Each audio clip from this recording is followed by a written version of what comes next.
Visión País, construyendo ciudadanía. Es presentado por la Universidad Politécnica y Artística UPAP. Una universidad, todo un país. Auspiciado por la Universidad Nacional de Pilar.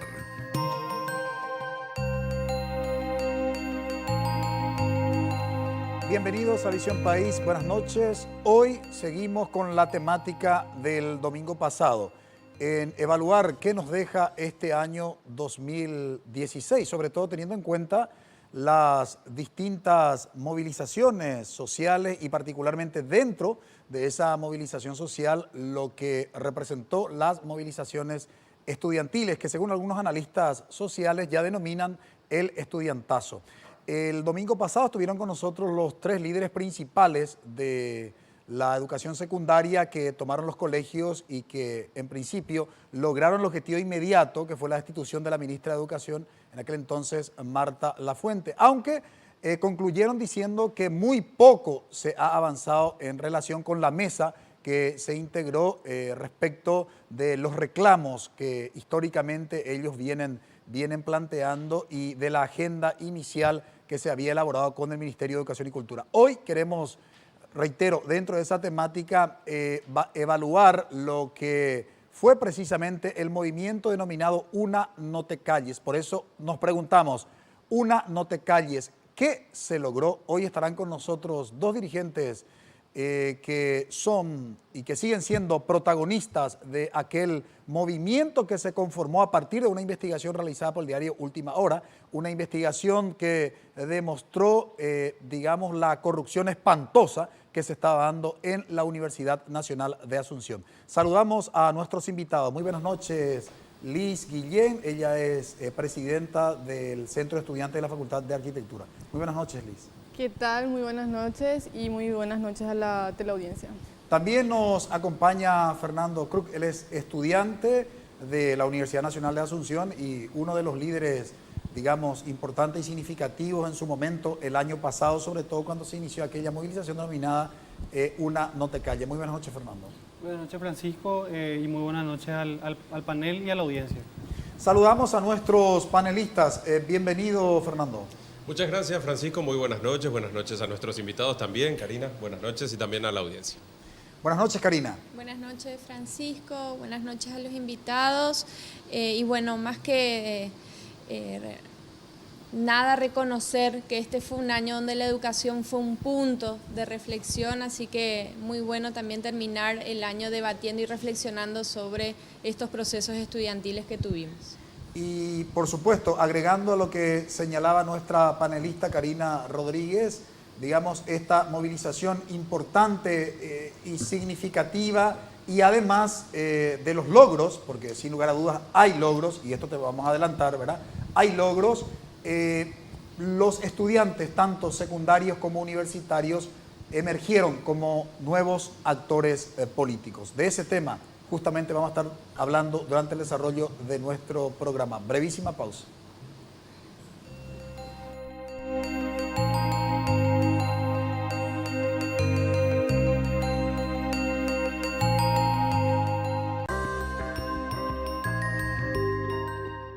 Una no te calles, hoy saldré a la calle a gritar por el futuro de esta patria tan querida. Una no te calles, hoy saldré a la calle a gritar por el futuro de esta patria tan querida. Una no te calles. La educación es un derecho del cual nos tratan de privar. El gobierno se hace ciego, evita ser parte. Nos entretienen con mentiras, mientras el progreso para nosotros vive en un mundo aparte. Mientras roban y trafican, las patrullas se detienen a tratar de impedir el grito que se sostiene en la garganta del que estudia, porque entiende que hay que estar armado para entrar en la lucha. Todos por la una, todos por el derecho de los estudiantes, para que podamos soñar con un futuro menos frustrante, con menos desigualdad y más posibilidades. Entonces una no te calles, eso es, vamos encima, que cumplan con lo que deben y con lo que prometieron. Al nepotismo organizado vamos a darle una patada y otra patada, y entonces una no te calles. Hoy saldré a la calle a gritar por el futuro de esta patria tan querida. Una no te calles. Hoy saldré a la calle a gritar por el futuro de esta patria tan querida. Una no te como en 1931, estudiantes y el pueblo una vez más seremos uno. Estoy cansado de que metan sus manos en tus bolsillos, cansado de ver reinar a la injusticia en tus pasillos. Estudiantes somos uno por fortuna, estoy podrido de que callen nepotismos en la una. Querida, somos tu esperanza.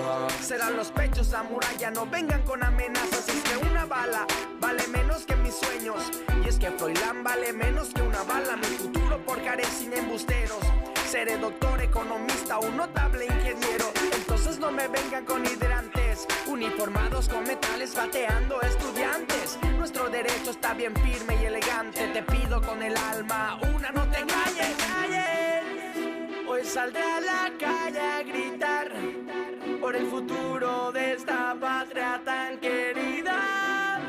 Una no te calles. Hoy saldré a la calle a gritar por el futuro de esta patria tan querida. Una no te calles. Porque la Biblia dice, y conoceréis la verdad, y la verdad os hará libres. Eso. Paco, esto sí es un lío bien organizado, Es hora de que los paraguayos dejemos de lado la oligarquía encubierta. Es hora de que gritemos sin miedo cuando nos sobrepasan los derechos. Una, no te calles nunca. Paraguay, no te calles más. Paraguayo, no te calles por nada. Somos Humbertico y Urbanos y nos unimos a su noble causa, porque la verdad os hará libres. Esta música que compuso este grupo Humbertico, Una no te calles, de alguna manera describe lo que fue aquella movilización y sigue siendo la movilización denominada Una no te calles. Y quiero destacar simplemente dos cuestiones. Una, no te calles, hoy saldré a la calle a gritar por el futuro de esta patria tan querida. La educación es un derecho del cual nos tratan de privar, entre otras cosas, dice precisamente la letra de esta música. Liz Guillén, ¿qué se puede significar como logros de este movimiento denominado Una no te calles? Porque a nivel de opinión pública estamos quedando con el conflicto que se generó en la Facultad de Ingeniería y parece que nada se ha avanzado. ¿Qué se puede, digamos, significar en términos de logros de lo que fue la movilización de ustedes de septiembre del 2015 a esta fecha? Bueno, podemos hablar de varios aspectos con respecto a los logros. Podemos decir que en la parte económica se ahorraron 1.300 millones de guaraníes que antes iban destinados a corrupción directamente, ya sea por medio de personas que estaban como planilleros, de cargos que se hacían como pagos de favores políticos, etc. Eso también repercute en la parte académica, porque quiere decir que esos planilleros o docentes u otros funcionarios que no estaban en sus lugares de trabajo, hoy sí ya son ocupados, en muchos casos, no en todos, por personas que realmente ejercen la labor. Y por otro lado está la cuestión política, que creo que es la más abarcante y también la que pisó más fuerte. ¿Por qué? Perdón, solo para aclarar, Liz, a nuestra audiencia, cuando hablamos de política, estamos hablando de política partidaria. No, cuando estamos hablando de política, hablamos de política universitaria, dentro de la universidad, excluyendo a lo que son los partidos políticos ya a nivel de política nacional. Eso es importante aclarar, Liz, por lo siguiente, porque resulta que una de las críticas también del movimiento Una no te calles fue, digamos, la influencia de ciertos partidos políticos partidarios dentro de la universidad. Por eso cuando hablas de política es importante hacer esta distinción entre política universitaria y política partidaria. Simplemente ahí venía a colación mi pregunta. Entonces, concretamente, ¿es política universitaria? ¿En qué consiste esa política universitaria? Bueno, cuando hablamos de política tiene que ver mucho con el manejo así de la universidad, en donde el estudiante pasó a ser un actor mucho más contundente con sus actos y sus manifestaciones. Es decir, a lo largo de los años la costumbre es siempre ignorar la posición del estudiante, dejándolo como en un nivel inferior a la que tiene el docente, que es de hecho una línea que todavía se sigue reproduciendo, pero es como que está mucho más evidenciada dentro de la universidad. Y nos referimos, por ejemplo, a que el estudiante, si bien no consiguió posicionarse hasta el momento según sus deseos, logró sí conseguir un mayor porcentaje de participación, logró poder ser escuchado no solamente dentro de la universidad, sino también fuera de ella. Y con sus logros también introdujo a otros actores como son los egresados, como son los docentes que no precisamente forman parte del gobierno de la universidad.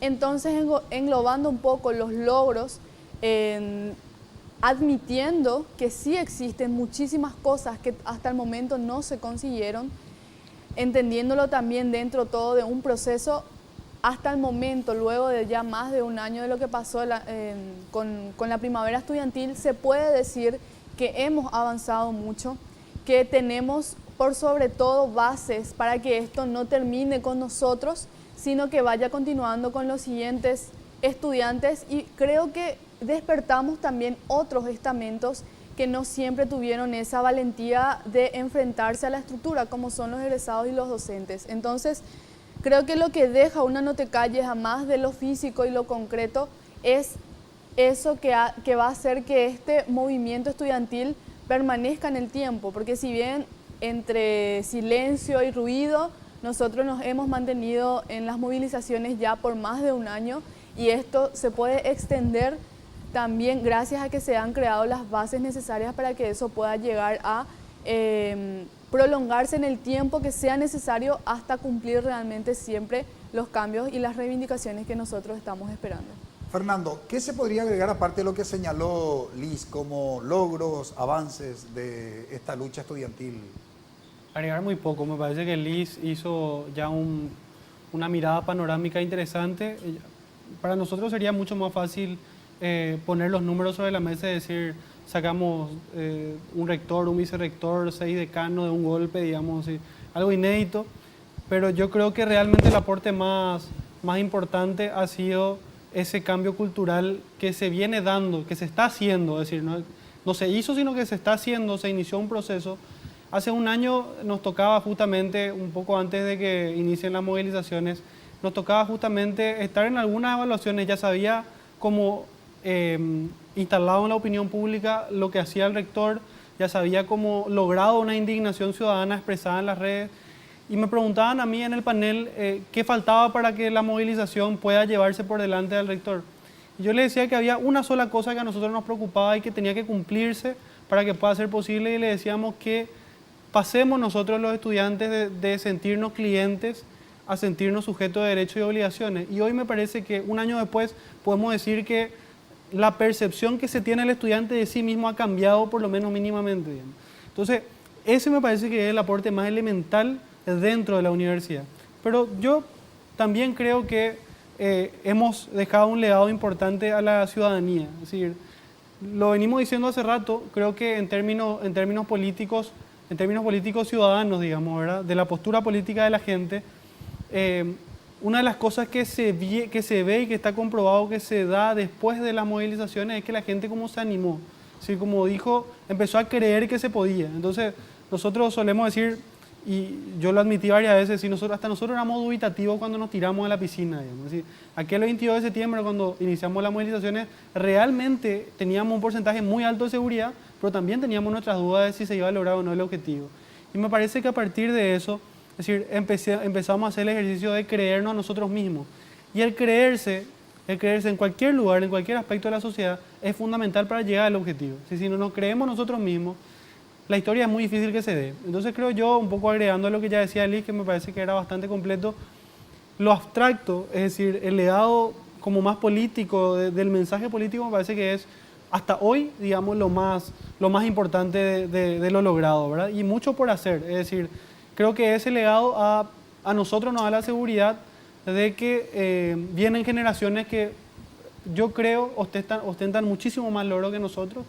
Este año entraron estudiantes con muchísima más convicción que la que teníamos nosotros cuando entramos, incluso la que tenemos nosotros ahora que salimos, digamos.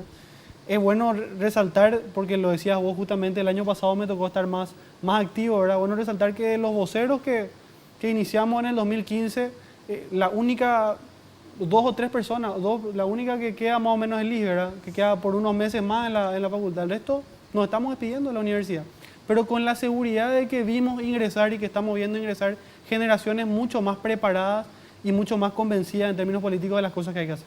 Eso es importante, Fernando, Liz, porque justamente recordaba Fernando la cuestión de que incluso lo que ingresaron este año, estoy haciendo la película de que secundario que estuvieron el año pasado en la movilización, que no fue fácil esa organización, además hubo amenazas de todos lados. Finalmente nos enteramos de que había piragüés, como en la época de Stroessner, que estaban vigilando a los estudiantes secundarios en aquella movilización que tenemos que reconocer que fue ejemplar en términos de comportamiento ciudadano, fueron los que ya ingresaron. Y ni hablar lo que será el año lectivo 2017, que estarán muchos los estudiantes que tomaron varios colegios, estarán en la universidad. Desde ese punto de vista, ¿se puede soñar en una verdadera reforma de la Universidad Nacional de Asunción? Claro que sí, y por sobre todo basándonos en el futuro que nos espera con los antecedentes que tenemos de las personas, los nuevos actores que hoy son parte de la educación secundaria, también basándonos en la historia que nosotros tenemos como universitarios. Este tipo de movilizaciones no surgió recién el año pasado. Ya se presentaron casos desde la misma guerra del Chaco, lo más reciente fue lo que pasó en el 96, que fue algo muy similar, solo que como los medios de comunicación todavía no tenían las facilidades que hoy tienen, no tuvo tanta difusión o trascendió tanto a nivel comunicacional. En el 2005 también pasó algo así, vuelve a pasar en el 2015, entonces vemos que cada 10 años más o menos la universidad va moviendo el avispero, o los estudiantes mueven el avispero de la universidad, y esto a medida que va pasando también se va agudizando. Este año tenemos que recordar que no todo se centró en la UNA. Luego de lo que pasó en la UNA aparecieron varios no te calles, o sea, UNP no te calles, UNI no te calles, UNCA no te calles, fueron apareciendo esas frases en otras universidades públicas como es la UNE, la UNI, la UNCA, que también tuvieron sus logros, y también se fue traspolando a la sociedad en general. Aparecieron Ñembú no te calles, cosas así que realmente hacen para nosotros una satisfacción por el hecho de que se implantó dentro de la sociedad un discurso, que es que nosotros como actores de la sociedad somos los que tenemos realmente las herramientas para marcar el camino de las políticas públicas que nos incumben. Entonces creo que para el año que viene y para los siguientes, a medida que se vayan introduciendo nuevos actores, porque también nosotros como estamento estudiantil vamos a pasar a otros estamentos y se van a ir haciendo esos nexos. Entonces creo que realmente es una cuestión de tiempo nada más para llegar a una reforma que va a estar dentro de un proceso que después también va a tener que ir cambiando. Sin lugar a dudas, y por supuesto tengo que cumplir con mis anunciantes. A la vuelta formularé la pregunta para Fernando. Y esto no va a ser una pregunta nueva porque ya lo habíamos hecho en otras ocasiones.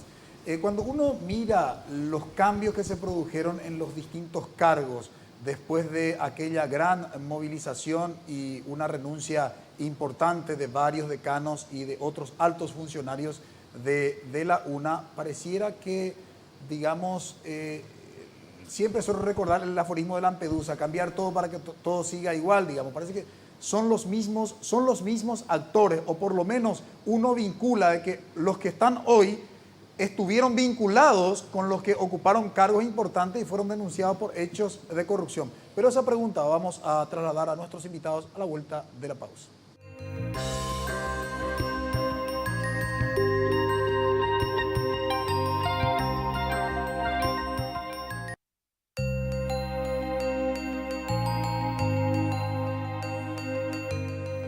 Decíamos antes de ir al corte que los cambios en los decanatos y en algunos otros cargos dentro de la UNA, después de aquella renuncia, y que hay que entender que aquellas renuncias se dieron digo bien, se dieron por presión de los estudiantes el año pasado.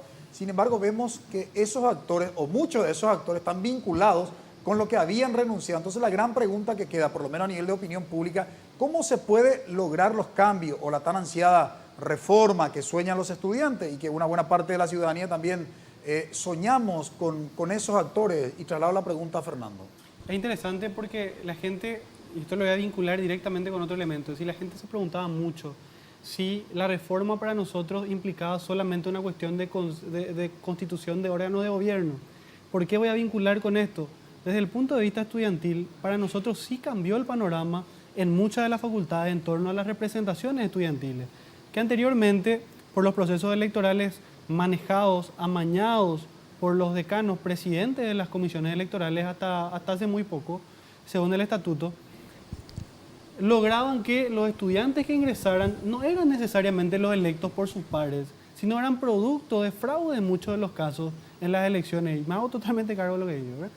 Entonces, para nosotros sí cambió en ese aspecto. Hoy las representaciones estudiantiles, capaz no en todos los casos, pero sí en la mayor parte de los casos, han cambiado en ese aspecto y la dimensión, digamos, de participación ha cambiado en el estamento estudiantil y me animo a decir está cambiando incluso en el estamento de egresados. Pero ¿cuál es el problema? Es decir, ¿por qué si están cambiando 2 estamentos de 3, nos encontramos nuevamente con que las autoridades unipersonales son las mismas como planteabas vos? O que quizás las decisiones institucionales siguen teniendo los mismos vicios y simple y sencillamente porque es un estamento que es el que nos está costando que cambie por los vicios que representa históricamente, no por el estamento en esencia. Es decir, el estamento docente en esencia evidentemente es un estamento importantísimo y por supuesto que tiene muchos elementos más importantes incluso que los otros. Pero tenemos que hablar justamente de una construcción de poder en el estamento docente que va a llevar años cambiar, porque está de por medio del escalafonamiento, de por medio hay dinero, hay negocio, hay favores, hay muchas cosas ahí. Pero ese estamento solo sigue tomando las decisiones de elecciones de decanos que se hicieron este año, en las cuales hemos observado que 2 estamentos se ponían de acuerdo y no podían elegir al decano para cambiarlo, porque el estamento docente solo elige al decano en la facultad. Salvo algunas excepciones seguramente, ¿verdad? Por la cantidad de miembros que tiene, claro. Digo, para que nos siga la audiencia. Sí, sí. O sea, mucha gente nos preguntaba a nosotros en la calle, ¿por qué tanto énfasis en el número de gobierno? Y por eso, es decir, se hace muy difícil tomar una decisión cuando un solo estamento, un estamento que encima está constituido por personas que le den favores a una persona en muchos de los casos, que es el decano o el rector de la universidad, son los que tienen la mayoría para votar. Podemos razonar 2 días también sobre las decisiones. Hemos razonado 8 meses en la Comisión de Reforma del Estatuto sobre un elemento que es la constitución de un tribunal electoral independiente, que parece una joda tener que discutir 8 meses para constituir un tribunal electoral independiente que en cualquier elección debería existir, pero no existía en la universidad. Si se van a caer de espalda, pero no existía en la universidad un tribunal electoral independiente. Si era una comisión del Consejo Directivo, el gobierno organizaba las elecciones, ¿sí? Y las sigue organizando. Entonces, es muy difícil tomar decisiones racionales cuando un grupo de personas que tiene la necesidad de cumplir con las obligaciones de favores o de lo que fuere, porque hay un vicio de por medio, sigue teniendo y sigue sobreponiéndose en votos. Es por eso, me permite tu pregunta, narrar, graficar, digamos, del por qué la importancia del gobierno de la universidad. No es por una cuestión política, no es por una cuestión de poder, lo es, pero no es en sí mismo, es por todo lo que conlleva después, en términos de decisiones académicas, administrativas, ¿verdad? O decisiones políticas de funcionamiento de la universidad. Entonces, por eso creo yo que se ha hecho muy difícil cambiar a muchas personas que cuentan con el respaldo de un estamento y con eso les sobra para quedarse por mucho tiempo más. Ahora, es tan importante, sin lugar a dudas, toda esta movilización de los estudiantes, Karina, Fernando, y ese concepto de malinterpretado, digamos, de la autonomía que por mucho tiempo sirvió como un blindaje para varios cargos de la UNA, fundamentalmente para hechos de corrupción e implementar ahí toda esa cultura prebendaria de los partidos políticos, sobre todo tradicionales, Karina. Sí, fundamentalmente algo que bueno nos comentaba Liz también antes del programa, de entender que la disputa continúa, que independientemente al proceso de movilizaciones y al impacto comunicacional que tuvo todo lo que significó la revuelta estudiantil, es una disputa de una nueva forma de entender el espacio universitario con estudiantes que no se van sencillamente a recibir, sino que se sienten ya parte de la dinámica estudiantil, y una vieja forma de entender ese espacio de poder, de la política tradicional, de la politiquería, del manoseo, de la corrupción, que obviamente se resiste a morir, y eso no tiene que ver con las personas en sí, sino con un sistema incluso montado para el efecto. Y allí es donde a mí me surge la reflexión, Francisco, y quería compartir también con Fernando, con Liz, cuáles son las etapas y la agenda del estamento estudiantil, porque muchas veces también sentimos que como que nuestro país hace aguas en términos de la corrupción, del manoseo, de estas viejas prácticas, y nos obligan a enfocarnos en esto, dejando de lado otros temas que son igual de trascendentales, como por ejemplo la calidad educativa. O sea, ¿cuáles son los pasos? ¿Hacia dónde ustedes ven cuando hablan de una reforma?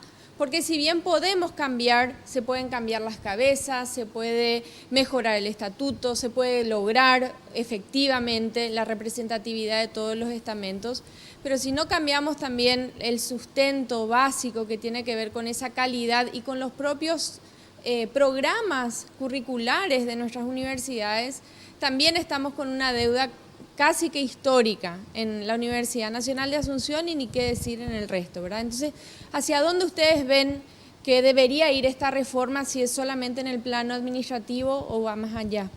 Liz. Sí, nosotros, por eso también hablaba antes de un proceso. El estatuto es algo inmediato, específico de la Universidad Nacional de Asunción, pero también nosotros creemos que es un primer paso que inclusive va a terminar siendo como un efecto dominó y se va a ir replicando en las demás universidades públicas, luego también repercutiría en las universidades privadas, y a nivel nacional, a nivel sistema educativo del país, nosotros creemos que hay lineamientos, inclusive dentro del estatuto mismo, que dan apertura a que se vayan discutiendo varias cosas.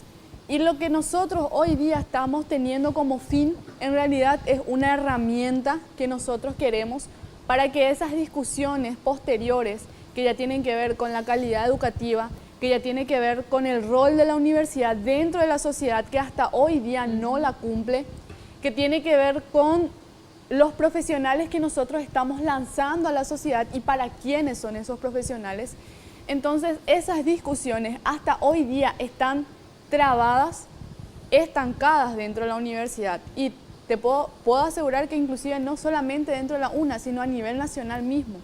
Entonces hay varias cosas, varias discusiones que hay para hablar en torno a la educación superior o misma la educación en general en Paraguay, pero creemos que este primer paso abriría nuevas puertas para que esas discusiones ya se vayan ampliando, no por nosotros, sino por los nuevos actores que van a entrar y que van a estar ingresando dentro de la universidad, y nosotros en los nuevos espacios que vamos a estar participando posteriormente también ir permeando con ese tipo de discusiones, que hasta hoy día como que está muy hermética la estructura de quienes manejan tanto las universidades en su individualidad como también la educación en general. Tienen un concepto desfasado de lo que es la educación, tienen un concepto inapropiado para la sociedad. Entonces, creemos que si hoy no comenzamos derribando los conceptos más básicos, como que el docente y el estudiante realmente tienen la misma importancia dentro de la universidad, muy difícil va a ser avanzar con lo demás más adelante. Sobre lo que mencionaban, y justamente recién decía Karina, la proyección al futuro, y también lo que hablaban con Francisco al inicio del programa, me interesa saber cómo está esa protección o ese blindaje para los alumnos, justamente estos alumnos junior que van a empezar, que vienen con mucho entusiasmo también, que toman el ejemplo de ustedes, pero ustedes que son alumnos senior o ya egresados prácticamente, ¿verdad? ¿Qué le dejan ustedes como blindaje organizativamente hablando? Porque Ustedes tuvieron la movilización de septiembre, posteriormente una serie de movilizaciones más, poner en agenda los temas, conversaciones, peleas, discusiones, etcétera, etcétera, hasta lograr un apoyo público muy grande y muy importante. Pero internamente todavía se nota que es muy difícil la lucha, que continúa, que es cotidiana. Entonces, ¿qué forma de organización tienen hoy ustedes en base a lo que han aprendido con toda esta lucha para llegar a poder darle un blindaje mayor y que los chicos que vienen, los nuevos, hoy puedan usar esa estructura para protegerse a futuro también, ¿verdad? Bueno, nosotros en este momento estamos también revisando un poco la forma de organización entre los gremios de las facultades, ¿verdad? Los centros de estudiantes, que inicialmente había una mesa de coordinación a través de espacios y colectivos organizativos, ¿verdad? Hoy creo que una de nuestras responsabilidades más profundas y que la estamos viendo ahí encarando a poco tiene que ver con, más que establecer y trasladar una estructura, si estamos pensando en algunos espacios, hemos iniciado incluso algunos espacios formativos, digamos, para retroalimentar lo que ha sido más que nada, lo que han sido más que nada los obstáculos que hay que sortear, digamos, a lo largo de este trayecto, por lo menos los que nos tocó a nosotros, los que pensamos que van a seguir dándose, de manera que justamente estas nuevas generaciones no tengan la necesidad de volver a cero para poder encarar los desafíos o no se tropiecen con la misma piedra con la que nos tropezamos nosotros, ¿verdad? Y que puedan quizás se tropiecen, pero quizás podamos en algunos casos evitar algunos inconvenientes o lograr mayor efectividad en otros casos, ¿verdad? Es decir, concretamente lo que estamos haciendo ahora es proyectar justamente estos espacios de manera interfacultades, digamos, ¿verdad? En la medida que nos alcance también ir generando personas que se conviertan en agentes después de transmisión, de conversación, ¿verdad? Para que sea posible, digamos, mantener una lógica y una estructura organizativa para encarar, digamos, el año que viene, el siguiente, y que esto se vuelva cultura, ¿verdad? Lo que decía Lee es elemental, que creo yo que es como la columna vertebral, que tiene que ver con la movilización de Una No Te Calles. Tuvo como una herramienta importantísima las primeras publicaciones e investigaciones de la prensa, pero no hubiese sido posible, digamos, si no había ya engranándose una estructura organizativa estudiantil para darle realmente vida a esa movilización. Lo que nosotros pensamos es que justamente nuestro trabajo más importante es poder fortalecer eso, es decir, poder estructurar de mejor manera, porque también evidentemente hay cosas que mejorar, hay muchos desafíos, y en eso estamos, digamos, desde el punto de vista, en lo que me toca a mí, digamos, desde el punto de vista de lo formativo, de la transmisión, del análisis conjunto, ya no tanto quizá desde la vocería o desde las movilizaciones, que ya no estamos quizá en todas, ¿verdad? Pero sí desde el punto de vista de acompañar un poco y más que nada en este momento de planificación, ¿verdad? Creo yo que este mes de diciembre, el mes de enero van a ser meses estratégicos, digamos, para esa tarea. Uno de los problemas, según algunos analistas que tiene la Universidad Nacional de Asunción, es que no se puede hablar de una cuestión unitaria cuando nos referimos a la UNA. ¿A qué estoy haciendo mención? A que parece más una confederación de facultades que a una organización, insisto, que implica una unicidad.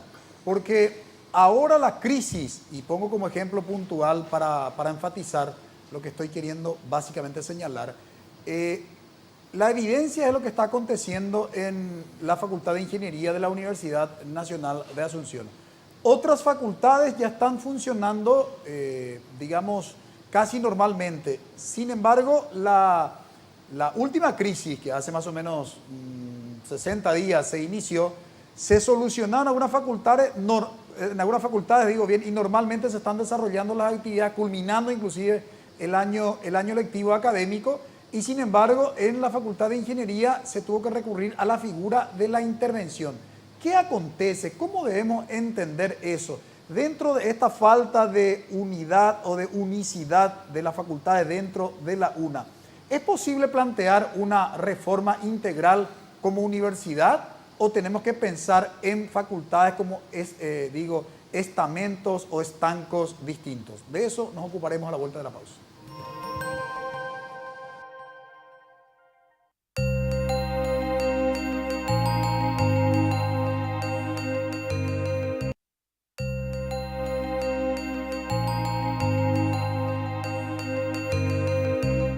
realmente, nos preguntábamos antes de ir a la pausa si realmente se podría lograr una reforma de la Universidad Nacional de Asunción considerando la particularidad de sus facultades. Y traslado la pregunta a Liz. ¿Por qué formulé la pregunta para los que recién ahora están en sintonía? Porque el caso de la Facultad de Ingeniería de la UNA parece que la crisis, digamos que se agudizó realmente ahí porque creo que llegaron a 120 días sin clase, las veces que se reunía el Consejo Superior Universitario no se decidía a la intervención, digamos, y nos vimos así, por lo menos a nivel de opinión pública, hablo de percepción de la opinión pública, veíamos casi como solitarios a los de la Facultad de Ingeniería y no así como un acompañamiento de todos los otros centros estudiantes y de todas las otras facultades. ¿Qué es lo que aconteció ahí para que una buena parte de la opinión pública percibiera así como estoy describiendo, Liz? Bueno, yo creo que son factores diferentes, pero principalmente tiene que ver con la agenda que estábamos llevando en las diferentes facultades. Nosotros venimos de un año en la cual tuvimos varios paros estudiantiles, como fue el 2015, que se volvió a replicar este año. Y como que la agenda a nivel UNA estaba más enfocada en lo que tiene que ver el estatuto de la universidad. Pero, sin embargo, en la lucha que está llevando la Facultad de Ingeniería, si bien es cierto, no fue acompañada por todas las facultades, sí hubo en su mayoría, en un gran porcentaje, un acompañamiento de parte de varios centros de estudiantes. Si bien eso no se tradujo en paros académicos, sí hubo un acompañamiento en las movilizaciones, con los comunicados, en el mismo trabajo que se tiene que hacer con el Consejo Superior Universitario. Si bien nunca se llegó a los votos necesarios, hubo un trabajo con los consejeros. Y no hay que entender la problemática de la Facultad de Ingeniería como un problema aislado de la UNA. ¿Por qué? ¿Por qué? Porque si bien el punto que ellos plantean es específico de FIUNA, como es a Eber Cabrera como decano de la Facultad de Ingeniería, que hasta hoy se mantiene en el cargo como una cuestión terca de parte suya, y el Consejo Directivo también, estas mismas personas son parte de instancias de gobierno como lo es el Consejo Superior Universitario y la Asamblea Universitaria, que son instancias de gobierno de la universidad y están influyendo de manera negativa en esos espacios. ¿Qué implica para la UNA que en la Facultad de Ingeniería se hagan elecciones transparentes, por ejemplo, que en esas elecciones se van a elegir representantes dignos que ocupen esos espacios que luego van a estar tratando cuestiones de otras facultades y también el estatuto? Entonces, muchas de las facultades, en su mayoría, asimilamos esa situación como parte nuestra también. Si bien el trabajo más pesado, que tiene que ver con el paro estudiantil, con las movilizaciones, con las demandas en general, la está llevando la Facultad de Ingeniería, nosotros desde nuestros roles como centros de estudiantes, como representaciones estudiantiles, también acompañamos el proceso en cuestiones mediáticas en muchos casos, y vamos también tratando de llevar ese acompañamiento a cualquier necesidad que vaya surgiendo dentro de la Facultad de Ingeniería. De repente surgen muchas cuestiones que se dan al día a día que tratamos de llevarlos entre todos. Es normal que de repente no se traspole fuera de la universidad, pero la Facultad de Ingeniería como problema en sí no es solamente individual de ellos, sino también compete realmente a toda la UNA. Y hay una cuestión que quiero compartir justamente con los panelistas y Fernando también. A mí me llama la atención que se nombra un interventor, digamos que primero es parte de la universidad, que podría ser el argumento, bueno, conoce el funcionamiento de la UNA, pero según las averiguaciones que estuve haciendo, ocupó el cargo de dirección general académica, ¿verdad?, durante el rectorado de Pedro González, ¿no? Y ya en la época de Pedro González, pues, estas cuestiones son históricas, ¿verdad? El problema de Froilán siendo, digamos, decano, estaba enterado Pedro González, no hizo nada. El caso de filosofía también es una cuestión histórica. A ver, y digo, y aparece una persona ahora como interventor que tiene que poner orden, digamos. O sea, esas son las cosas que a mí, digamos, no, me lleva a sospechar, pero con argumentos, digamos, no simplemente por querer poner palos en la rueda, sino, digo, no existe otra persona que pudiera cumplir el rol de interventor y que pudiera gozar de la credibilidad del Consejo Superior y del estudiantado. Pongo como un elemento más de análisis. Bueno, a mí me parece que esto forma parte justamente de la disputa de la que hablábamos y del estado ya de alerta permanente en el que hay que mantenerse, ¿verdad? O sea, muchas veces estos actores aprovechan incluso periodos de examen donde el estudiantado está preocupado por su, digamos, interés inmediato, que es el estudio de su carrera, y hacen movidas que si uno no está alerta, finalmente ya se encuentra con el hecho consumado. Pero yo tomo tu preocupación, Francisco, como una reflexión más profunda del nivel de descreimiento de cómo las instituciones pueden llegar a responder a este tipo de manifestaciones ciudadanas y la falta de aquella figura que nos dé garantías de un proceso de cambio o transformación. O sea, la figura del CONES, por ejemplo, que está creado por ley, que se supone que debería ser un ente superior a la dinámica cotidiana de la administración de las universidades, tanto en el plano administrativo como académico, tampoco genera credibilidad. Las figuras que incluso deberían velar por el desarrollo normal del proceso de transformación incluso del ámbito universitario, no tienen credibilidad y mucho menos las personas. Entonces ahí es donde uno se pregunta cuál es el futuro y uno tiene que entender que no son medidas inmediatas, incluso hay trabas, por eso es interesante la discusión en profundidad del estamento y lo que decía Fernando, no es solamente una disputa de poder o de espacios, sino el perfil de las personas que tienen posibilidad de ser decanos hoy, por ejemplo. Fue una disputa de plata también, ¿verdad? O sea, acá estamos hablando de una torta de muchos millones de dólares al año, ¿verdad? Y sacando un poco de lado la diplomacia, en realidad acá se estaban repartiendo la una hasta con la niñera del profesor de no sé quién, ¿verdad? O sea, o nombraban profesor o titular de cátedra a una persona que no había terminado sexto grado, ¿verdad?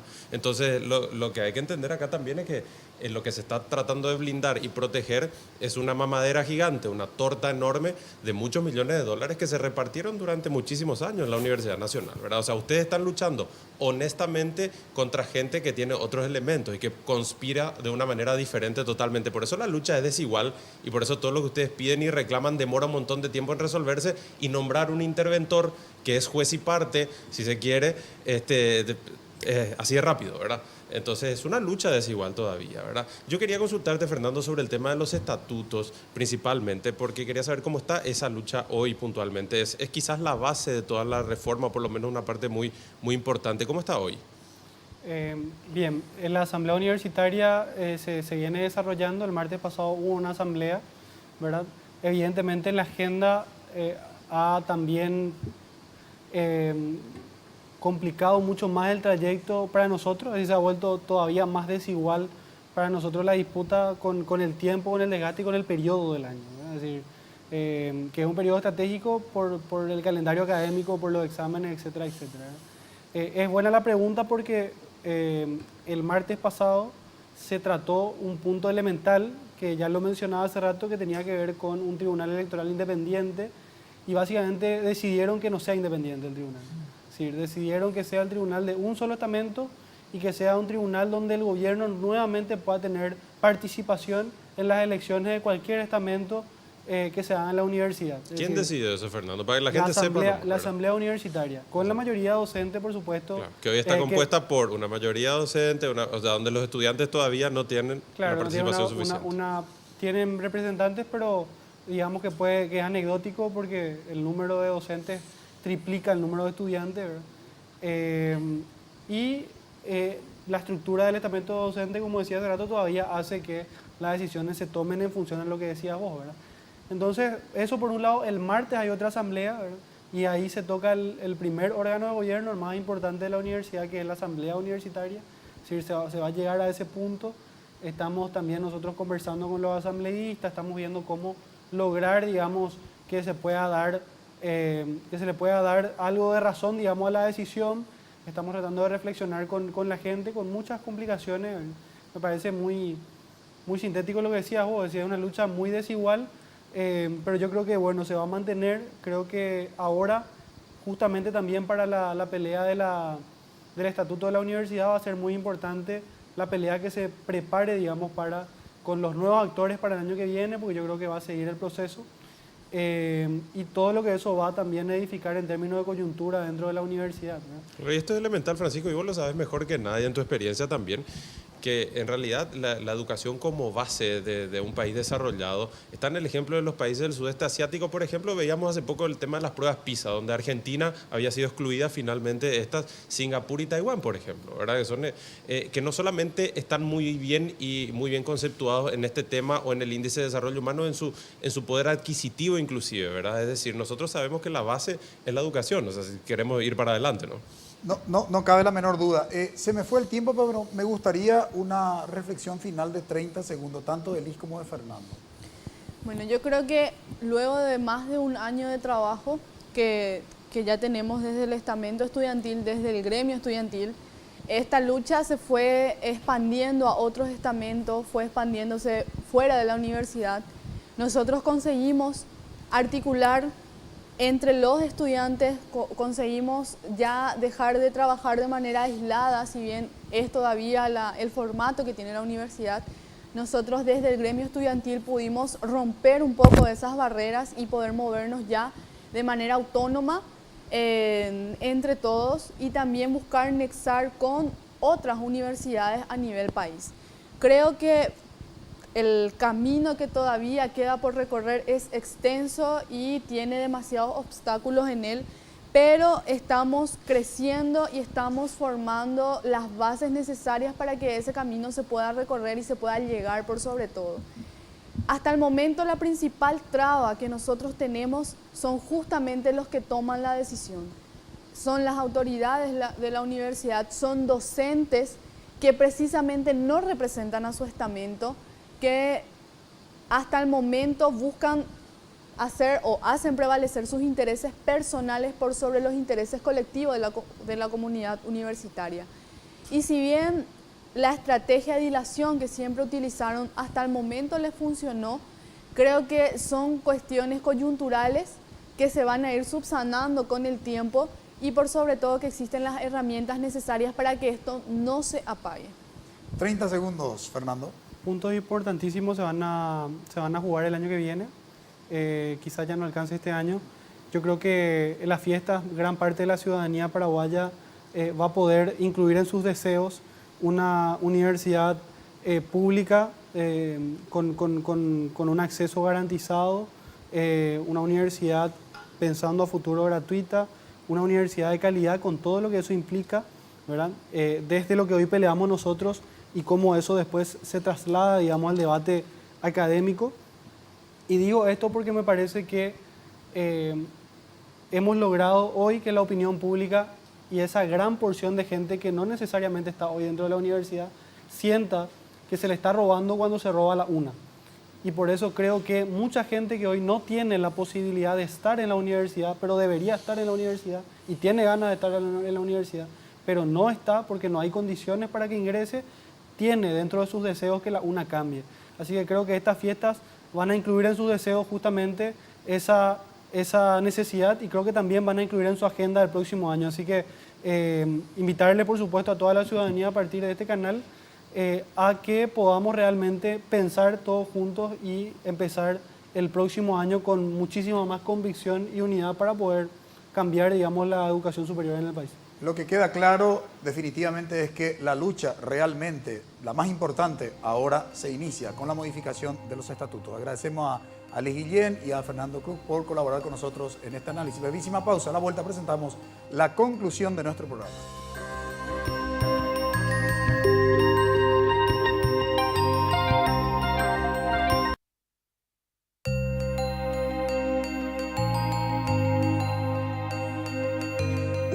No te calles, que se logró, ha sido el tema de análisis. Antes de hacer la conclusión, quiero recomendar el libro de la semana. El pasado viernes se presentó el libro de arte, Graciela Neri Huerta, digo bien, Arte Paraguayo, siglos XX y XXI, generación del 80. Es un trabajo muy interesante que estuvo a cargo de la investigadora Claudia Maza, que recomendamos precisamente su lectura. Bien, ¿qué nos deja el programa de hoy, Fernando? Nos deja un ejemplo muy importante. Lo que ocurrió en la Universidad Nacional de Asunción se tiene que trasladar a todos los otros estamentos que tienen que ver con instituciones públicas en nuestro país. Es exactamente el mismo modelo replicado a otros lugares y tiene que ser también el mismo modelo de lucha con los mismos ideales, la misma convicción y el mismo apoyo popular en todos los otros lugares para que de a poco al menos solucionemos los problemas de este país. Karina. Bueno, en primer lugar, creo que más que nada nos deja la esperanza de una generación que vuelve a retomar las herramientas de la organización estudiantil como estrategia de cambio y transformación y por sobre todas las cosas, esto que decía Fernando finalmente, recuperar la universidad como un bien del pueblo paraguayo y ya no más en manos de un grupo selecto que hicieron lo que quisieron de nuestra universidad, que nos pertenece y tenemos que defenderla acompañando la lucha de los estudiantes. En la misma línea que señala justamente Karina, la universidad como derecho y la educación superior universitaria como, digamos, un derecho humano fundamental que tiene que estar garantizado para todos los ciudadanos y ciudadanas de este país. De una no te calles, creo que el siguiente desafío es levántate y comenzá tu transformación, tu reforma integral. Agradecemos su preferencia, que tengan un buen inicio de semana. Buenas noches.